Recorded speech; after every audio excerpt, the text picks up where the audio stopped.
kemudian dengan adanya penetapan oleh Pak Presiden Jokowi pada tahun 2017 bahwa ibu kota akan pindah. Sebenarnya dari Badan Geologi Kementerian SDM itu sudah melakukan studi kelayakan atau survei, Pak. Dan kami juga sudah mulai membahas itu di kalangan profesional geologi, khususnya di Kaltim.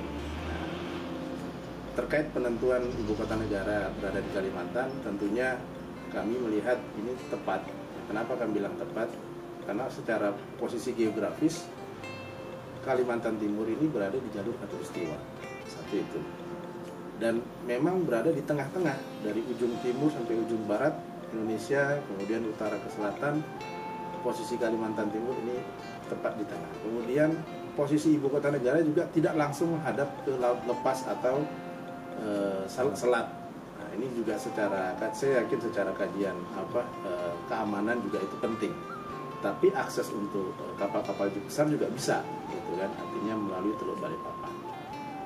Yang ketiga, dari segi perspektif kebencanaan.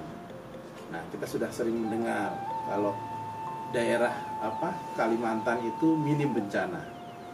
Bahkan oleh BNPB itu sudah banyak laporan kejadian bencana di seluruh Indonesia. Yang paling sedikit bencana itu di Kalimantan Timur. Kenapa? Karena kita tidak punya gunung api. Kita tidak ada gunung api di Kaltim. Yang kedua, kita juga tidak memiliki potensi gempa yang besar. Karena kita tidak dilalui oleh jalur patahan-patahan yang sangat besar, seperti di Sulawesi, di Jawa. Kemudian yang ketiga, kita juga dari segi tsunami juga minim, ya, karena tadi posisi kegempaannya juga tidak besar, sehingga juga untuk potensi tsunami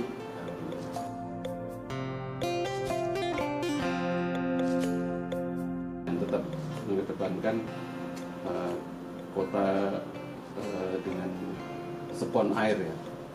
Kira-kira kalau pengelolaan tata ruang ke depan dari IAGI pandangannya gimana? Ya, jadi kami melihat bahwa penentuan ibu kota negara Nusantara ini sebagai pusat pemerintahan itu mengambil lokasi di tempat yang secara geologi, ya, itu minim terhadap potensi bencana. Satu. Tapi bukan berarti tidak ada, Pak. Ya. Ada tapi minim bencana. Yang kedua, ini sekarang kan jadi otorita, kan? Jadi sudah punya pemerintahan sendiri di level ibu kota negara. Nah, kami ya mengharapkan ya, secara penataan ruang itu tetap memperhatikan sisi-sisi yang mana secara givennya alamnya itu merupakan daerah-daerah catchment area atau tangkapan air. Nah, ini penting supaya jangan sampai dengan adanya pemindahan IKN ini malah menimbulkan bencana baru. Yang dulunya di situ catchment area dirubah, otomatis kan orang di situ menjadi kebanjiran. Nah, di situ yang morfologinya berperbukitan tapi tidak menyesuaikan konstruksi yang ada, terjadi longsor dan lain sebagainya. Nah, ini kami dari segi geologinya, karena kita tahu di situ formasi batuannya itu lebih banyak formasi batu gamping, kemudian perselingan batu pasir dan batu lempung. Nah, perselingan ini yang potensinya menjadi bidang gelincir kalau longsor. Si gampingnya ini, nah, harapan kami ya, ini juga secara arif dan lokal kita bisa memanfaatkan itu, nanti ada satu titik itu menjadi semacam geopark, Pak. Karena gamping itu sudah banyak contoh daerah di Indonesia yang menjadi geopark seperti di Kulon Progo. Ya. Jadi iya, jadi sudah ada konsep green government, ya, pemerintahan yang hijau, tapi juga ada PAD atau pemasukan daerah dengan menjadikan itu geopark.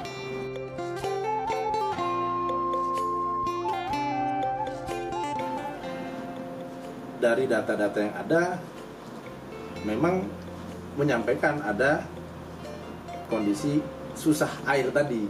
Makanya oleh Pak Basuki juga menindaklanjuti bahwa kita perlu tangkap air dari permukaan ini jadi suplai hujan.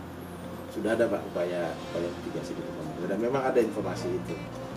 Kemudian yang kedua, Badan Geologi itu sudah melakukan eksplorasi studi kelayakan dari tahun 2017, mengambil data-data. Tapi juga kami di daerah ya, jujur semenjak saya dilantik Desember kemarin, salah satu yang kami upayakan pertama itu adalah bagaimana kita menjelaskan profesionalisme kita untuk pembangunan IKN.